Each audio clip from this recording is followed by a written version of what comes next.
हम्म।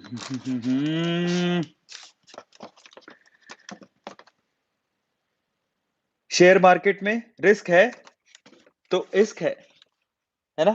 काफ़ी लोग सुनते हैं, शेयर मार्केट में रिस्क है तो इश्क है। पर सवाल ये शेयर मार्केट में रिस्क कितना है ना? काफ़ी लोगों को ये सवाल रहता है कि शेयर मार्केट में पैसा लगाएँ, इन्वेस्ट करें तो कितना रिस्क है? देखिए, मेरे ख्याल से ना कितना रिस्क है वो तो बाद की बात है। सबसे पहले रिस्क है क्या? उसके बारे में जानना बहुत ज़्यादा ज़रूरी है। क्योंकि आधे से ज़्यादा लोगों को तो यही नहीं पता होता कि शेयर मार्केट में रिस्क है क्या? तो अगर आपको ये पता लग जाए कि से शेयर मार्केट में रिस्क एक्चुअली किस बात का है, क्या है? तो शायद आप लोगों को इतना लॉस ना हो, ठीक है? आप अपने लॉस को बचा सकते हो। शेयर मार्केट से पैसा भी कमा सकते हो। It's not about reducing the loss only. आप वहाँ से अच्छा पैसा कमा भी सकते हो, है ना? और सबसे इंटरेस्टिंग बात ये थी कि हम हमेशा इन्वेस्टमेंट के ऊपर क्योंकि हमारा ओवरऑल ए टू मोटिवेशन का मोटो क्या है? उसका मोटो ये है कि आपको फिज़िकली, मेंटली और इकोनॉमिकली, मॉनेटरी टर्म से आपको स्ट्रेंथन किया जाए। आप ज़्यादा से ज़्यादा लाइफ में पैसा कमा सको। और वो सारे के सारे जो चीज़ें हैं, हम आपको देना चाहते हैं। हम आपको मोटिवेशन देते हैं, ठीक है? हम आपको फैक्ट बताते हैं, जिससे आपका दिमाग तेज़ होता है। लेकिन साथ ही साथ मैंने एक और बीड़ा उठाया ए टू मोटिवेशन पे कि हम आपको बताएँ कि किस तरह से पैसा कमाया जाता है, ठीक है? किस तरह से क्या करें ऐसा कि आपका पैसा आपके लिए अर्न करे? आप रात को सो रहे हैं आराम से और आपका पैसा आपके लिए कमा रहा है। अगर ऐसा कुछ हम लोग कर लें, तो डेफ़िनेटली आपको फ़ायदा होगा। तो हमारा वही वही मकसद है और इसी वज़ह से हम लोग रेगुलरली इन्वेस्टमेंट के ऊपर इतने ज़्यादा सेशंस मतलब ऑलमोस्ट हर एक वीक में 1 सेशन तो करते ही हैं। और बहुत सारे लोगों को हमने इंस्पायर किया है कि आप जैसे मेरा खुद का इन्वेस्टमेंट के लिए शेयर मार्केट में मेरा खुद का डीमैट अकाउंट है। मैं खुद ट्रेडिंग करता हूँ। ट्रेडिंग नहीं करता हूँ, मैं खुद इन्वेस्टमेंट करता हूँ। शेयर मार्केट में अच्छी-अच्छी कंपनीज़ को पिक करके मैं खुद भी शेयर मार्केट में पैसा लगाता हूँ, है ना? तो मैं रिस्क की कैलकुलेशन कैसे करता हूँ? क्या है रिस्क? है ना? तो अगर मैं आप लोगों से सवाल पूछूँ और आज का मकसद हमारा यही है कि हम लोग रिस्क के बारे में समझें कि शेयर मार्केट में एक्चुअल रिस्क है क्या? समझ रहे हो? वो जानना बहुत ज़्यादा ज़रूरी है और अगर आप समझ लोगे, तो आप अच्छे इन्वेस्टर बन जाओगे, आप ज़्यादा पैसा कमा पाओगे। तो उसके बारे में आज हम लोग बात करने वाले हैं, है ना? अगर मैं आप लोगों से सवाल पूछूँ, मैं यहाँ पर है ना बहुत सारे लोग मुझे दिखाई दे रहे हैं, तो यहाँ पर शिवा मोटिवेशन है जीडब्ल्यू है, आशीष वर्मा है। आज आपके सवालों के मैं जवाब भी दूँगा, जो अगर आप मुझसे कोई सवाल पूछना चाहते हो, तो कृष्णा है, गेमिंग है, हाय। सो मैं आप लोगों से सवाल पूछता हूँ, अगर मैं आपसे कहूँ कि शेयर मार्केट में रिस्क क्या है, तो आप लोग क्या कहेंगे? चैट सेक्शन में लिख के बताओ। देखिए सबसे पहले आंसर कौन देता है? अगर मैं कहूँ कि शेयर मार्केट में रिस्क क्या है, तो आप लोग क्या कहेंगे? कोई आंसर देगा? शेयर मार्केट में रिस्क क्या है? ओके, शेयर मार्केट में रिस्क क्या है? ज़रा देखिए सबसे पहले आंसर कौन देता है? यस, शर्मा मानव ने बताया देखिए, शर्मा मानव ने क्या लिखा कि पैसा डूब जाएगा, है ना? ज़्यादातर लोग ऐसा बोलते हैं कि शेयर मार्केट में रिस्क है कि पैसा डूब जाएगा हमारा या हमने जो पैसा लगाया है वो खत्म हो जाएगा। मेबी हो सकता है कि वो पैसा जो कंपनी पे हमने लगाया है वो कंपनी डूब गई, मेरा पैसा डूब गया। लेकिन वो रिस्क नहीं है, भाई वो तो रिस्क का रिज़ल्ट है। आपने जो रिस्क उठाया उसका रिजल्ट है कि आपका पैसा डूब गया। वो रिस्क नहीं है। तो सवाल ये है कि रिस्क क्या है? अगर हमें रिस्क के बारे में पता लग जाए, ठीक है? तो शायद हमें आने वाले टाइम में लॉस तो हम लोग रोक ही लेंगे, साथ ही साथ हम लोग ज़्यादा पैसा भी कमा सकते हैं, अच्छे शेयर्स में इन्वेस्ट करके। तो ये रिस्क नहीं है कि पैसा डूब जाएगा, ये तो रिस्क का आउटकम है, ये तो रिस्क का रिजल्ट है। क्योंकि आपने अच्छे से रिसर्च नहीं किया, क्योंकि आपने अच्छा सा पोर्टफोलियो नहीं बनाया। ये सबसे बड़ी गलती की है हमने। तो आज हम लोग समझेंगे रिस्क के रिजल्ट को नहीं, रिस्क क्या है? एक्चुअल में शेयर मार्केट में रिस्क क्या है उसके बारे में बात करेंगे। लेकिन मैं आपको एक बात बताऊँ, आजकल क्या है ना ये 2020 में जैसे पैंडेमिक आया, पैंडेमिक के बाद क्या है ना ये एक एक क्योंकि सब लोग घर पे थे तो ज़्यादा डीमैट अकाउंट खुल रहे हैं और उसके बारे में सेशंस भी बहुत ज़्यादा हो रहे हैं, है ना? सो इसके बारे में सेशंस भी बहुत ज़्यादा हो रहे हैं और इसके बारे में ना बहुत सारे लोगों को मैंने देखा कि वो वीडियोज़ बनाते हैं, शेयर मार्केट के ऊपर वीडियोज़ बनाते हैं और सबसे ज़्यादा वीडियोज़ किस पे मिलता है? Multibagger. इस पे पैसा लगाओगे तो रातों-रात करोड़पति बन जाओगे और मल्टी बैगर में ऐसी कंपनीज़ का नाम बताते हैं, जो कि आपने बहुत बार सुनी नहीं होती। उसको मल्टी बैगर बताकर वो खुद शायद खरीद रहे होते हैं कि नहीं खरीद रहे होते हैं, इसको पता नहीं है। लेकिन आप खरीद लेते हैं और आपका पैसा डूब जाता है। समझ रहे हो? और क्या बोलते हैं? रिस्क है तो इश्क है। इस चक्कर में ऐसी-ऐसी कंपनियाँ जो पेनी स्टॉक्स हैं उसको खरीद के मल्टी बैगर बता के आप खरीद लेते हो और बाद में आप जब वो कंपनी डूबने लगती है, उसका शेयर नीचे आने लगता है, आपको लॉस होने लगता है तो आप घबरा जाते हो और फाइनली आप मार्केट से बाहर हो जाते हो। बहुत सारे लोगों के साथ ऐसा होता है। बहुत सारे ऐसे लोग हैं जो कि इसी तरह से मल्टी बैगर के चक्कर में अपना पैसा गवा देते हैं। और ये बात सच है, सबको पता है इस बात का। और अगर आप सर्च करोगे ना शेयर मार्केट के ऊपर मल्टी बैगर स्टॉक्स, तो आपको खूब बथेरे मिल जाएंगे वीडियोस जो मल्टी बैगर के नाम पे आपको ऐसे ऐसे शॉर्ट स्टॉक्स बताते हैं जिसमें आपका पैसा कभी कभार डूब जाता है। तो आपको मल्टी बैगर के चक्करों में नहीं पड़ना, स्पेशली पेनी स्टॉक्स के चक्करों में नहीं पड़ना। आप ऐसा मत सोचो कि बहुत ज्यादा रिस्क उठाएंगे तभी आप बहुत ज्यादा पैसा कमा सकते हो। ले देखिए देखिए आपका मकसद क्या है, आप शेयर मार्केट में पैसा क्यों लगा रहे हो, जरा ध्यान से समझना। वो समझने की जरूरत है, फिर उसके बाद मैं बताऊंगा कि रिस्क क्या है। ठीक है, तो सबसे पहले आप क्यों क्यों पैसा लगा रहे हो? क्योंकि आपके पास कुछ एक ऐसा पैसा है, थोड़ा बहुत पैसा है, और आप चाहते तो उस पैसे को कहां रख सकते थे, एफडी में रख देते, लेकिन उसमें रिटर्न नहीं मिलता है। उससे ज्यादा तो इन्फ्लेशन बढ़ रहा है, महंगाई बढ़ रही है, तो उसका कोई रिटर्न नहीं है। 3 से 4% का आजकल तो एफडी का इंटरेस्ट हो गया, क्या फायदा उसका? आप चाहते हो थोड़े ज्यादा रिटर्न, थोड़े ज्यादा में ज्यादा की लालच मत कर लेना। मतलब आप चाहते हो जो एफडी से रिटर्न मिल रहा है उससे तो कम से कम ज्यादा मिल जाए। ठीक है? या तो आप एफडी आरडी में डालते हो, नहीं तो म्यूचुअल फंड में डालते हो। आप शेयर मार्केट में क्यों आते हो? चलो हमें 10 से 15% रिटर्न भी अगर मिल जाता है ना, तो हमारा काफी अच्छा मुनाफा हो जाता है। लेकिन कई लोग है ना, बहुत ज्यादा प्रॉफिट के चक्कर में ऐसे शेयर्स में इन्वेस्ट कर देते हैं और बाद में रोते हैं। तो हमें ना इतना रिस्क नहीं उठाना है। समझ में आ रहा है? तो आज मैं बात करूंगा कि एक्चुअल में शेयर मार्केट में रिस्क है क्या? उसके बारे में मैं आपको डिटेल में बताऊंगा, बट आपके दिमाग में ये निकाल दूं कि शेयर मार्केट में रिस्क ये नहीं है कि आप पैसा गवा दोगे। ये तो उसका आउटकम है। रिस्क क्या है उसके बारे में बात करेंगे। ठीक है? और अगर आपको रिस्क पता लग जाए तो आप उसको कंट्रोल कर पाओगे। और अगर कंट्रोल कर पाओगे तो डेफिनेटली आप लॉस तो रोक ही लोगे, अपना प्रॉफिट और कर लोगे।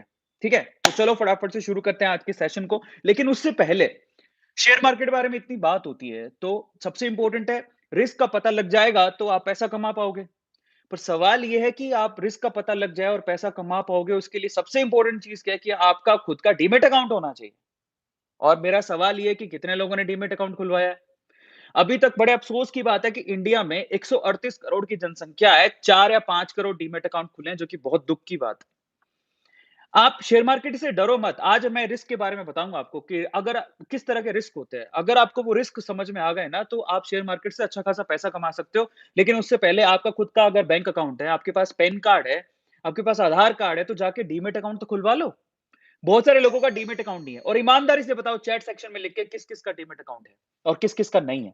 और अगर आपका डीमेट अकाउंट नहीं है, तो सबसे पहले जाके इसी वीडियो के डिस्क्रिप्शन बॉक्स में लिंक गिवन है, अपस्टॉक्स का, एंजल्स का। दोनों के लिंक दिए हैं, फटाफट से जाओ वहां पर आप डीमेट अकाउंट अपना खुलवाओ।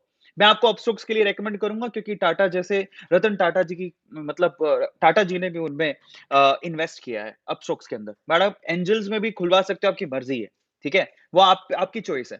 बट मैं आपसे कहता हूं कि मेरा ऐसा पर्सनल बिलीव है कि अगर मुझे स्टूडेंट लाइफ में पता लग जाता, तो मैं अब 100 रुपए भी लगा रहा होता ना, तो आज मैं शायद करोड़पति हो चुका होता। है ना? क्योंकि आप बिलीव नहीं करोगे, 2002 में रिलायंस का शेयर अगर 20 रुपए का था, 2002 में, तब मैं भी स्कूल के अंदर था, पर अगर मुझे पता लग जाए तो मैं लगाता। ठीक है? 2002 में, ठीक है, रिलायंस का शेयर 20 रुपए का था और आज रिलायंस का शेयर 2200 रुपए का है। तो आप सोचिए पर शेयर में कितना प्रॉफिट हो रहा है। तो इसका मतलब क्या है? हमें उम्र की ये नहीं सोचना कि मैं स्टूडेंट हूं। अगर आप 18 साल से ऊपर हो, ठीक है, और अगर नहीं भी हो, आपको मार्केट की समझ है, अपने पापा के नाम से खुलवा लो, 100 रुपए लगाओ। पापा बोलो, पापा आप अपना पैन कार्ड दे दो, आधार कार्ड दे दो, मैं आपके नाम से खुलवा लेता हूँ। ठीक है? और आप अपनी बोला, मैं अपनी पॉकेट मनी लगाऊंगा जो आप मुझे देते हो। पापा अगर नहीं लगाते हैं, छोड़ो ना उनको, आप अपनी पॉकेट मनी लगाओ और आप शेयर मार्केट में इन्वेस्ट करो पापा के डीमेट अकाउंट से। एक दिन पापा को आप कार गिफ्ट कर रहे होगे। तो आपको एनालिसिस करना बहुत जरूरी है और वो सारी चीजें आज आप लोग बताने वाला हूं, लेकिन उससे पहले डीमेट अकाउंट खुलवाओ। इसी वीडियो के डिस्क्रिप्शन बॉक्स में लिंक गिवन है, फटाफट से डीमेट अकाउंट खुलवाओ अगर आपको वाकई में पैसा कमाना है तो। ठीक है? अब स्टॉक्स में जाके खुलवा सकते हो। और एक और मजेदार बात है, अगर आप अपस्टॉक्स में डीमेट अकाउंट खुलवाते हो या फिर एंजल्स में खुलाते हो, जो कि लिंक गिवन है इसी डिस्क्रिप्शन बॉक्स में, तो आपके लिए एक चांस है आईफोन जीतने का। 25 तारीख को उसकी अनाउंसमेंट होगी कि आईफोन कौन जीतेगा। तो फटाफट से जाओ अपना डीमेट अकाउंट खुलवाओ। चलो, अब हम बात करते हैं कि भैया अगर पैसे को लूज करना रिस्क नहीं है, तो रिस्क क्या है शेयर मार्केट में? उसको समझने की जरूरत है। तो मैं आपको समझाता हूं। सबसे पहले तो शेयर मार्केट गिरता कब है? आपने कभी सोचा है शेयर मार्केट गिरता कब है? आप थोड़ा सोचो, दिमाग लगाओ। सबसे पहले तो कुछ ऐसी कंडीशन हमारे आसपास हो जाए, एकदम से ही उसका इफेक्ट शेयर मार्केट के ऊपर पड़ता है। आप कभी कभार देखना होता क्या है, मान लो जैसे एग्जांपल देता हूं, इंडिया पाकिस्तान का वॉर हो गया। ठीक है, इंडिया पाकिस्तान का वॉर हुआ तो डेफिनेटली उसका इंपैक्ट अब होगा क्या? वॉर हुआ तो वॉर होने की वजह से क्या होगा? बिजनेस पे इफेक्ट पड़ेगा, जिससे सीधा शेयर मार्केट पे इफेक्ट पड़ता है। आप कभी गौर करना, कभी कहीं वॉर छिड़ जाती है, कुछ भी हो जाता है। It's not about India-Pakistan war. किसी अलग तरह कहीं अलग भी कॉन्टिनेंट में वहाँ पर अगर कोरिया के यहाँ पर भी वॉर का अंदेशा लगाया जा रहा है, तो कोरिया की जो कंपनी है उसके शेयर गिर जाएँगे। समझ रहे हो? क्योंकि वॉर के टाइम पे क्या होता है, सारी चीज़ों पे बैन लग जाता है, सब कुछ बंद हो जाता है। तो आप ये ना इन सब चीज़ों पे गौर करो कि एक्चुअली शेयर मार्केट गिरता कब है? ठीक है? वॉर हो गया, गिर जाएगा। पैंडेमिक आ गई, जैसे अभी कोरोना का टाइम आ गया था। एकदम से आपको पता है जब कोरोना का टाइम आया था, जिसमें शटडाउन लग गया था, लॉकडाउन लग गया था, उस टाइम पे अचानक से आपका जो शेयर मार्केट था वो गिर गया था। आपने कभी गौर किया? तो वॉर आने पे गिरता है, पैंडेमिक आने पे गिर जाता है, कहीं कहीं कुछ बेसिकली जैसे कहीं अर्थक्वेक आ गया, मतलब क्या बोलते हैं उसको, नेचुरल कैलेमिटी होगी, कैलेमिटी बोलते हैं उसको। नेचुरली अगर कुछ हो गया, ऐसा कोई प्रॉब्लम आ गई, भूकंप आ गया, सुनामी आ गई, उससे शेयर मार्केट पे सीधे इम्पैक्ट पड़ता है। तो ये सब चीज़ें क्या है, इनसे शेयर मार्केट गिरता है। अच्छा, और किस वजह से शेयर मार्केट गिरता है? और रीज़न कौन-सा हो सकता है? अचानक से शेयर मार्केट में कंपनियों के शेयर कब गिरते हैं? जब बैंक ने किसी सेबी ने किसी कंपनी को रेगुलेटरी या फिर फॉल्टी घोषित कर दिया, ठीक है? या फिर गवर्नमेंट ने अपने रूल्स बदल दिए, या फिर गवर्नमेंट ही बदल गई। आपने देखा होगा 5 साल बाद गवर्नमेंट बदल जाती है। तो अचानक से गवर्नमेंट बदलती है तो उनके रूल्स रेगुलेशन बदलते हैं। तो उससे भी शेयर मार्केट गिरता है। तो बेसिकली शेयर मार्केट गिरने के बहुत सारे रीज़न होते हैं। कुछ रीज़न ऐसे हैं जो कि हमारे हाथ में नहीं है, उनको कंट्रोल करना हमारे हाथ में नहीं है। भई आप थोड़ी भूकंप आए तो आप क्या कर लोगे? सुनामी आई तो आप क्या कर लोगे? गवर्नमेंट बदल गई तो आप क्या कर लोगे? कुछ नहीं कर सकते। समझ में आ रहा है? इस तरह के जो परिवर्तन होते हैं, जिसकी वजह से शेयर मार्केट गिरता है, ऐसी चीज़ों को हम लोग बोलते हैं अनकंट्रोलेबल रिस्क, जो हमारे कंट्रोल में नहीं है। लेकिन कई रिस्क हमारे कंट्रोल में होते हैं, ठीक है? तो वो जो अनकंट्रोलेबल है, उसमें तो हम कुछ नहीं कर सकते। लेकिन जो कंट्रोलेबल है, उनमें हम बहुत कुछ कर सकते हैं। अगर उनको हम लोग कंट्रोल कर लेंगे, तो डेफिनिटली क्या होगा? हम हम क्या कर सकते हैं? अपने लॉस को तो कम कर ही सकते हैं। इनफैक्ट हमें लॉस होगा ही नहीं, और साथ ही साथ हम प्रॉफिट भी गेन कर सकते हैं इन्वेस्टमेंट पे। तो आज हम लोग यही समझते हैं कि किस तरह से हम लोग क्या कर सकते हैं, अपने लॉस को कम कर सकते हैं, मतलब हमें लॉस हो ही नहीं इन फ्यूचर, और अपने प्रॉफिट को बढ़ा सकते हैं, इन्वेस्टमेंट करके पैसा कमा सकते हैं। उसके बारे में आज बात करने वाले हैं, ठीक है? चलिए, तो फाइनली, पैसा डूबना इज नॉट अ रिस्क, पैसा डूबना इज आउटकम। ये आपने रिसर्च ही नहीं किया। तो रिस्क किस किस तरह का होता है, कितने कितने का होता है, उसके बारे में बात करते हैं। तो मैंने आपको बताया कि शेयर मार्केट में दो तरह का रिस्क होता है। पहला रिस्क तो क्या होता है? पहला रिस्क होता है बेसिकली कि भाई अनकंट्रोलेबल, जो हमारे कंट्रोल में नहीं है, जिससे शेयर मार्केट गिरेगा। समझ में आ रहा है? और दूसरा होता है कंट्रोलेबल। अनकंट्रोलेबल रिस्क के बारे में बात करते हैं। सबसे पहले अनकंट्रोलेबल रिस्क क्या होता है?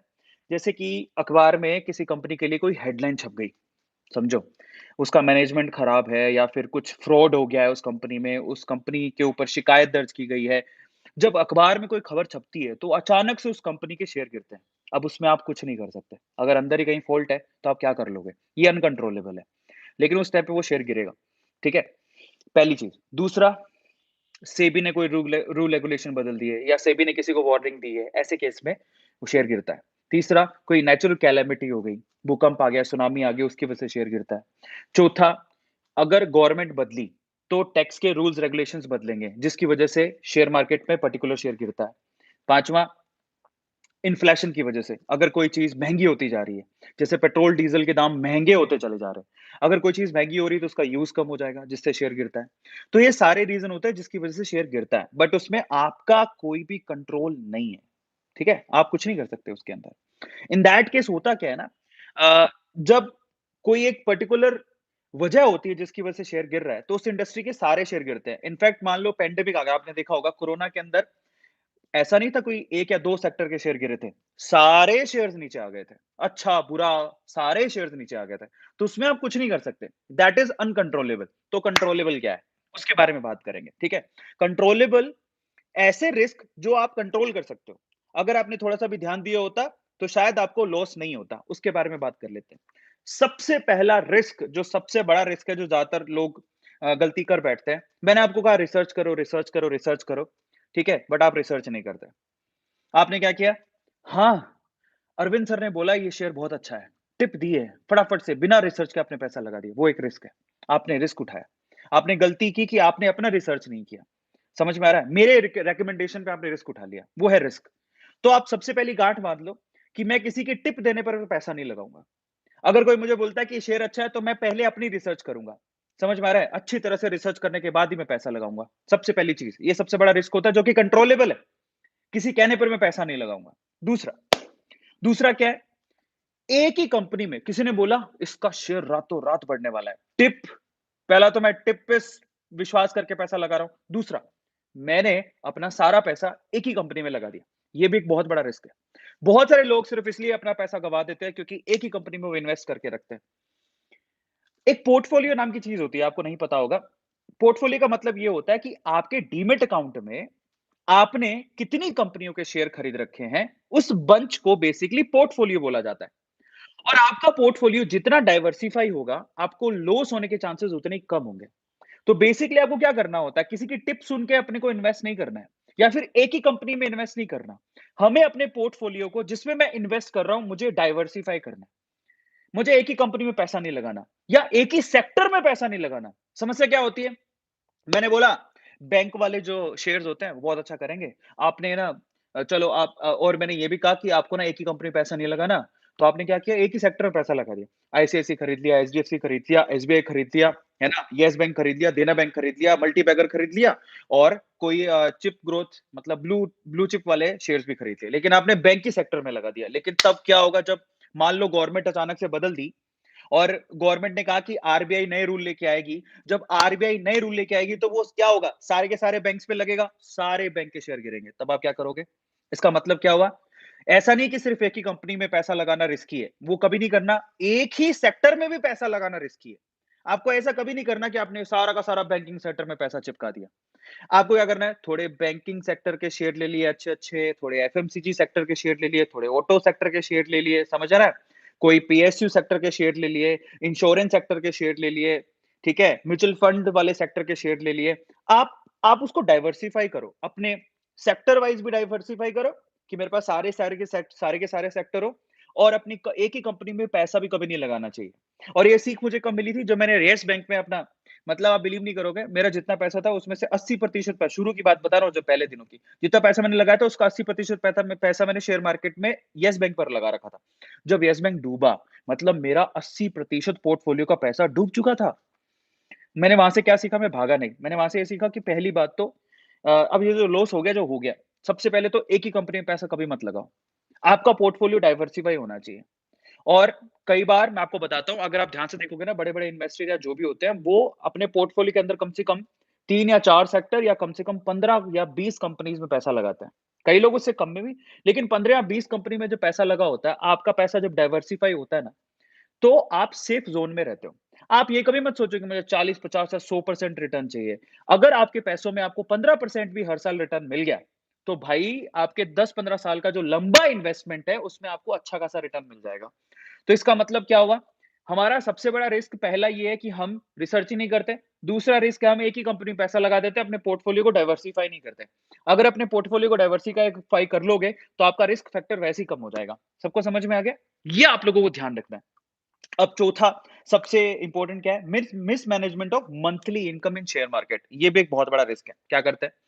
हमें ये मालूम नहीं होता कि हमें एक्चुअली अपनी इनकम का कितना पैसा शेयर मार्केट में लगाना है। बहुत लोग क्या करते हैं?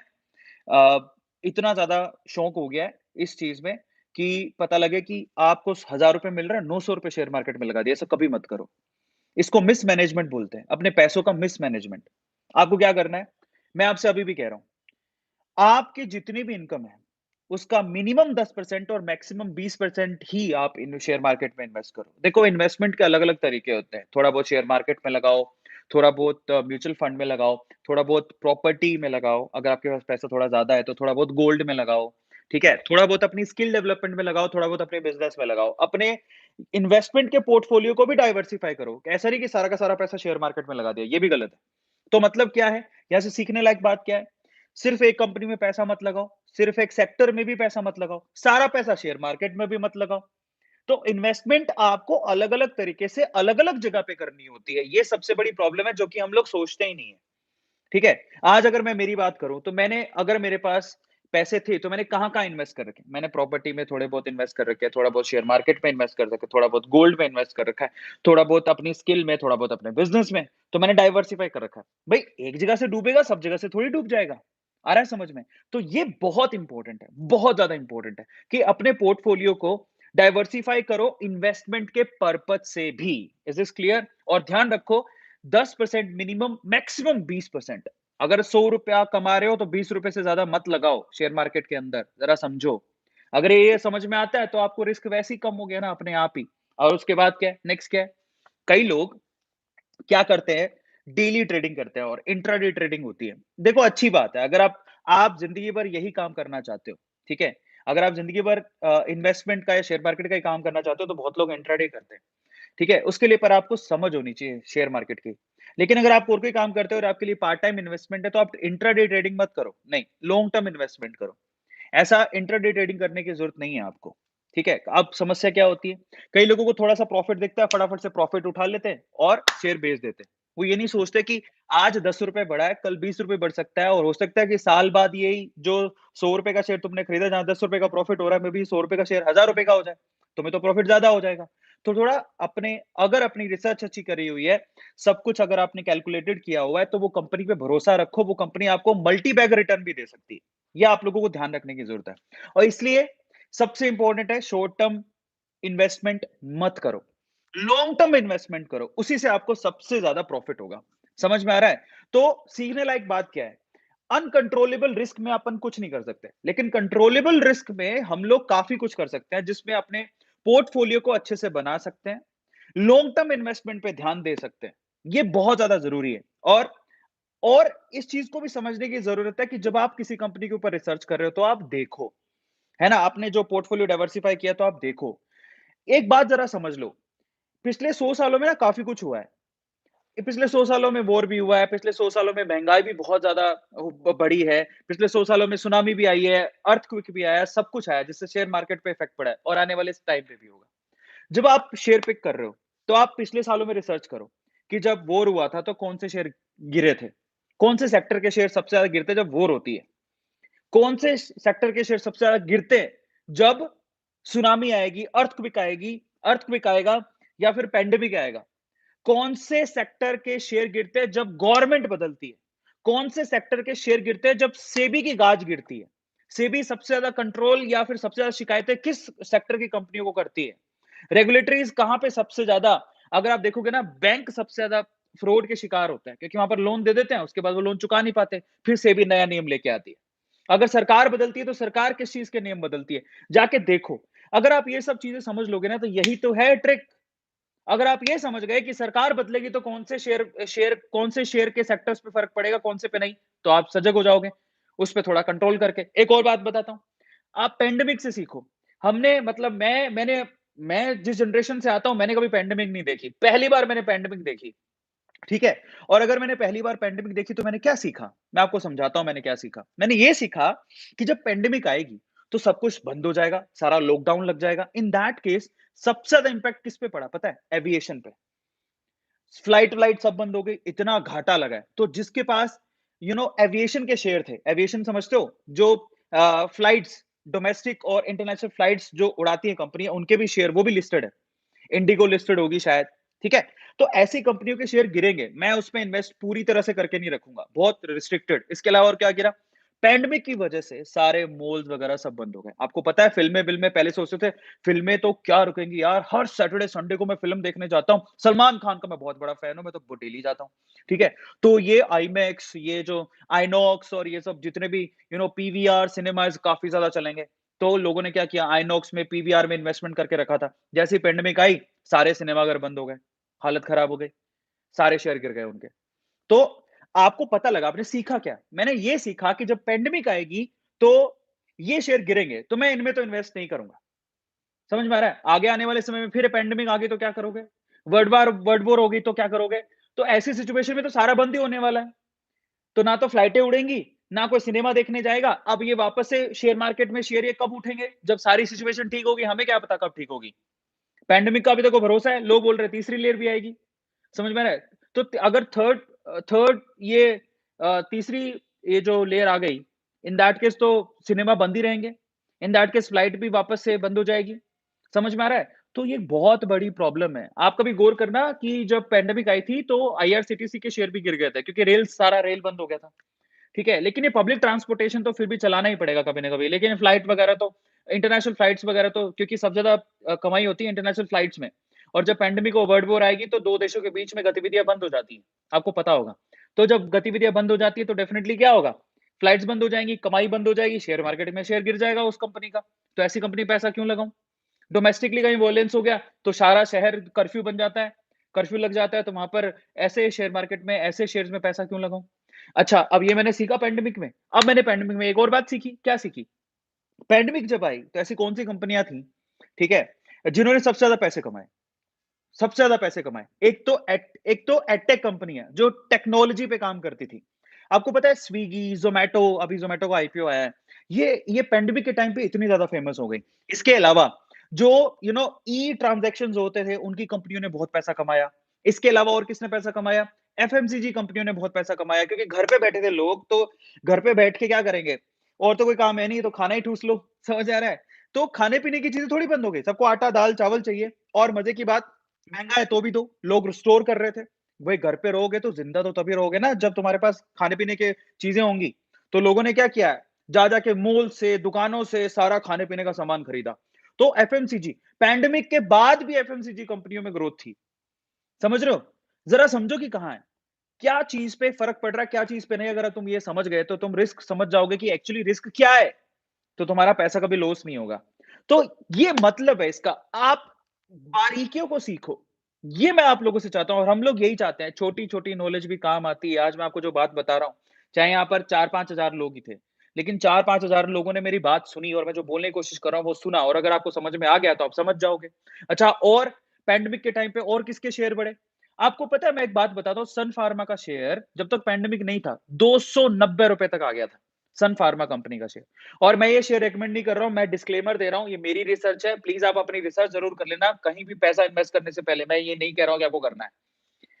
सारी फार्मास्यूटिकल कंपनीज़ पैंडेमिक से पहले-पहले उनके शेयर के प्राइसेज़ कम थे। जैसे ही पैंडेमिक आई, क्योंकि पता लगा कि पैंडेमिक है, समझ में आ रहा है? तो लोगों को दवाइयाँ चाहिए, जो जितनी फार्मास्यूटिकल कंपनी है, हॉस्पिटल वाली कंपनीज़ थी, उनके सारे के शेयर बढ़ गए। सन फार्मा अभी 650-700 रुपए पर चल रहा है, जो ₹290 पर घूम रहा था। ज़रा सोचो। और भी ऐसी बहुत सारी चीज़ें आपको सीखने को मिलेंगी। तो जब आपने पैंडेमिक से सीखा, कभी वॉर हुई होगी, तब सीख लो। इंडिया-पाकिस्तान कभी वॉर हुई हो या वर्ल्ड वॉर हो गई हो, तब कौन-सी कंपनियाँ गिरती हैं, उठती हैं। समझ में आ रहा है? गवर्नमेंट बदलती है तो कौन-सी कंपनियाँ गिरती, उठती हैं। अगर ऐसा करके आप अच्छे से रिसर्च कर लेते हो और फिर अगर अपना पोर्टफोलियो बनाते हो, जिसमें आपने एक कंपनी में पैसा नहीं लगाया, आपने अलग-अलग कंपनी में पैसा लगाया, एक सेक्टर में पैसा नहीं लगाया सारा का सारा, अलग-अलग सेक्टर में पैसा लगाया और अपनी इन्वेस्टमेंट को भी डाइवर्सिफ़ाई किया। सारा का सारा पैसा शेयर मार्केट में नहीं लगाया, थोड़ा बहुत प्रॉपर्टी में लगाया, थोड़ा गोल्ड में लगाया, थोड़ा अपने बिज़नेस में लगाया, खुद की स्किल में लगाया, तो ऐसे करके तो आपको कभी लॉस नहीं होगा। तो इसीलिए लॉस उनको कभी नहीं होता, जो अपने आप को, अपने पोर्टफोलियो को और अपनी यो इन्वेस्टमेंट के पर्पस को समझ के डाइवर्सिफ़ाई करते हैं, उनको कभी लॉस नहीं होता। समझ में आ रहा है? तो इसीलिए कहते हैं रिस्क है तो इसका मतलब ये नहीं है पैसा कमाने के चक्कर में मल्टी बैगर्स में पेनी स्टॉक्स में पैसा लगा दो। ज़रूरत नहीं है। आपको क्या लगता है एक बात बताओ, आपको अगर ये एहसास होता है कि ये मल्टी बैगर ने ही ज़्यादा रिटर्न्स दिए हैं, ऐसा कुछ नहीं है। आप अच्छी-अच्छी कंपनियाँ जो कि जिनके स्टॉक थोड़े महँगे होते हैं, उनके रिटर्न्स भी अच्छे हैं। अगर आपको 10 से 15% 20% की रिटर्न मिल रही है किसी कंपनी से, तो वो भी अच्छा ही रिटर्न दे रही है, रिस्क तो नहीं है कम से कम।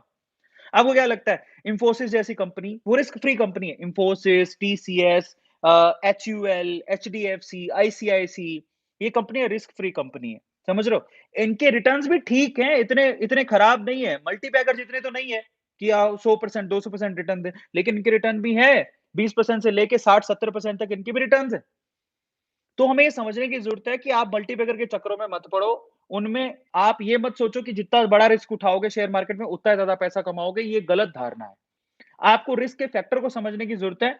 इनफैक्ट आपको अपनी रिसर्च करके जितने कम रिस्क वाले शेयर्स को खरीदोगे, उतना ज़्यादा आपको प्रॉफिट होगा। समझ में आ रहा है? तो आज मैं आप लोगों से सिर्फ इतना कहना चाहता था। आपको मैंने समझाने की कोशिश करी कि रिस्क का मतलब क्या है, समझ में आता है? और आप लोगों ने समझा भी होगा कि रिस्क का एक्चुअल मतलब क्या होता है शेयर मार्केट में। वो मैंने आपको डिटेल में बताने की कोशिश करी। मैं आपको फिर से कह रहा हूँ, ये नॉलेज का फ़ायदा आपको तभी मिलेगा जब आप जाके खुद का डीमैट अकाउंट खुलवाओगे। क्योंकि वाक़ई में यहाँ पर लोग करोड़पति हो गए, लोगों ने पैसा बनाया है, बहुत अच्छा पैसा बनाया है। जिसने आज से 20 साल पहले सिर्फ ₹10,000 लगाया था, वो हज़ार-हज़ार करोड़, 100-100 करोड़ रुपया उसका वो कन्वर्ट हो चुका है। काफ़ी ज़्यादा कहानी है और ये सच भी है। पर इन दैट केस आपको फिर से कह रहा हूँ, डीमैट अकाउंट तो पहले खुलवाओ। वो लोगों के डीमैट अकाउंट ही नहीं है। इसी वीडियो के डिस्क्रिप्शन बॉक्स में लिंक गिवन है, फटाफट से जाओ, क्लिक करो, डीमैट अकाउंट खुलवाओ और उसके बाद वहां पर आप रेफर एंड अर्न भी कर सकते हो। आप किसी को रेफर करके पैसा कमा सकते हो और वही पैसा शेयर मार्केट पे लगा सकते हो। और मजे की बात, सिर्फ डीमैट अकाउंट अगर आप खुलवाओगे तो 25 तारीख को अनाउंसमेंट होगी कि आईफोन किसे मिलने वाला है। किसी एक लकी विनर को आईफोन मिलेगा जो हमारी तरफ से दिया जाएगा। तो आप सभी भी कह रहा हूं, there is a chance, there is a chance आप भी अमीर बन सकते हो। सोच बदलने की जरूरत है ना? तो अगर आपको ये सेशन काम में आया हो, बहुत मजा आया हो, तो मुझे आप जरूर, मैं हमेशा कहता हूं कि आप जितने भी वीडियोस हैं उनको शेयर करो, सब्सक्राइब करो चैनल को, वीडियोस को लाइक करो, शेयर करो, नीचे कमेंट करो कि आपको सबसे अच्छी बात क्या लगी। जितना ज्यादा आप कमेंट करोगे, आपके, मैंने आप कल जैसे बताया आपको कि हम आज 90 लाख अभी तो 90.5 लाख हो चुके हैं, मतलब ठीक है, 90,50,000 सब्सक्राइबर्स अभी हो चुके हैं। जब तक हम लोग 1 करोड़ तक नहीं पहुंचते, तब तक हर एक संडे को मैं एक अमेज़न का एको डॉट देने वाला हूँ और साथ में स्मार्टफ़ोन भी लास्ट में मैं दूँगा। सो आप कमेंट करो, आप ये क्यों डिज़र्व करते हो? आपने इससे क्या सीखा? आप इसे लोगों के साथ शेयर करो, लाइक करो, सब्सक्राइब करो। आपके जीतने के चांसेस तो हमारे यहाँ पर वैसे ही बहुत ज़्यादा है ना? सो आई थिंक आप लोगों की नॉलेज काम आई होगी। सबसे अच्छा पॉइंट आपको क्या लगा? Just write down in chat section कि आपको ये पॉइंट बहुत अच्छा लगा। आपने डीमैट अकाउंट खुलवाया कि नहीं खुलवाया, ये भी लिखिए। नहीं खुलवाया तो कब खुलवाएँगे? खुलवा लीजिए। और उसके बाद आप मुझे इंस्टाग्राम पे भी टैग कर सकते हैं। वहाँ पर टैग करके लिखिए कि सर मैंने आपके कहने पर खुलवाया था और मुझे बड़ा अच्छा लगता है कि कल एक लड़के ने फिर से टैग किया था जिसने अपस्टॉक्स में रेफर करके अर्न किया था, पैसा कमाया था। उसको मैंने स्टोरी में शेयर किया था। जब आप रेफर करके अर्न कर रहे हो तो आप मुझसे इंस्टाग्राम पे मेरे से बात करो। वहाँ पर आप मुझे बताओ कि देखो सर आपकी वज़ह से मैंने ये किया है, तो मैं आपको रीटैग करूँगा। आपका उससे सर्किल बढ़ेगा। हो सकता है आप सर्किल बढ़ने से आप और लोगों के साथ शेयर करो और आपके लिंक को क्लिक करके फाइनली आपके लिंक से ही लोग डीमैट अकाउंट खुलवा लें और जिससे आपको पैसा मिले। सो आपके पास बथेरे ऑप्शंस हैं। जस्ट गो फॉर दैट, कमाओ, ठीक है? और इस चैनल के साथ जुड़े रहो, लोगों के साथ शेयर करो, सब्सक्राइब करो। लाइक नहीं किया है तो देखो दिल बड़ा उसी का होता है जो लाइक करता है। तो do like this session. 10,000 like क्या हम लोग कर लेंगे? सिर्फ 500 लोगों के लाइक्स की जरूरत है। 500 लोगों का दिल बड़ा होगा और ये 10,000 लाइक्स हो जाएँगे।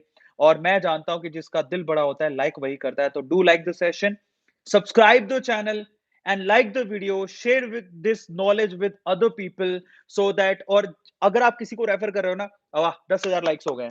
अगर आप किसी को रेफर कर रहे हो तो आप एक वीडियो भी डाल दो साथ में कि देख अरविंद सर भी बोल रहा है। समझ में आ रहा है? आपको बेनिफिट होगा कि देख मैंने तो अरविंद सर से सारी नॉलेज लेता हूँ, ये वीडियो पकड़, तुझे भी समझ में आता है तो तू भी खुलवा ले भाई, लिंक देता हूँ फटाफट से खुलवा ले। और ऐसे करके हमारे ही सब्सक्राइबर्स में बहुत सारे लोगों ने रेफर करके अर्न भी किया है। तो पहले डीमैट अकाउंट खुलवाओ, उसपे रेफर अर्न का ऑप्शन होता है, किसी को रेफर करके अर्न कराओ। मैं आपको बताता हूँ, ये अमीरों को खेल है, हमें सीखना है और एक दिन हम भी ऐसे इन्वेस्टमेंट करके बहुत अच्छा पैसा कमा रहे होंगे। तो लास्ट में जाते-जाते आपसे क्या कहूँगा, सबसे पहले तो सबसे बड़ी गलती क्या करते हैं हम लोग, सबसे बड़ा रिस्क ही हमारा डीमैट अकाउंट ही नहीं है। हम उल्लू के पट्टे हैं अगर हमारा डीमैट अकाउंट नहीं है। और अगर आप ये सोचते हो कि मैं 18 साल से छोटा हूँ, तो आप अपने पापा के नाम से खुला लो, अपनी मम्मी के नाम से खुला लो। आप उनके नाम से खुला के आप थोड़ा बहुत इन्वेस्टमेंट कर सकते हो। आपकी पॉकेट मनी से इन्वेस्ट कर सकते हो। दूसरा, ठीक है, मैं आपसे कहता हूँ मुझे स्टूडेंट लाइफ में पता होता तो काश मैं अभी तक, तो पता नहीं यार, मुझे नौकरी करने की ज़रूरत नहीं पड़ती। समझ में आ रहा है? अभी तो नहीं, अभी बहुत टाइम से करी थी ना नौकरी, वो करने की ज़रूरत नहीं पड़ती। ठीक है? दूसरा, मैं कभी भी एक ही कंपनी पैसा नहीं लगाऊँगा। तीसरा, एक ही सेक्टर पे पैसा नहीं लगाऊँगा। चौथा, अपनी इन्वेस्टमेंट को डाइवर्सिफ़ाई करूँगा। पाँचवाँ, पूरी रिसर्च करूँगा, ये पता लगाऊँगा गवर्नमेंट बदलती है तो कौन-सा स्टॉक गिरता है और भूकंप, सुनामी, पैंडेमिक आएगी तो कौन-सा स्टॉक गिरेगा, कौन-सा स्टॉक बढ़ेगा। ऐसी रिसर्च करके अगर मैं अपने पोर्टफोलियो में शामिल करता हूँ, तो मुझे बेनिफिट ही बेनिफिट होगा। रिस्क पैसा लूज़ करने में नहीं है, रिस्क रिसर्च ना करने में है। रिसर्च रिस्क अपने पोर्टफोलियो को डाइवर्सिफ़ाई ना करने में है। रिस्क किसी की बात सुन के इन्वेस्ट करने में है। रिस्क एक ही कंपनी में पैसा लगाने में है। रिस्क एक ही सेक्टर में पैसा लगाने में है। समझ में आ रहा है? तो इस चीज़ को समझिए, लोगों के साथ शेयर करिए। Thank you so much and do like the session, subscribe the channel and share the video. जो सबसे ज़्यादा शेयर करेगा, वो सबसे ज़्यादा पाएगा। Thank you so much, good night, मिलते हैं कल। Good luck, bye.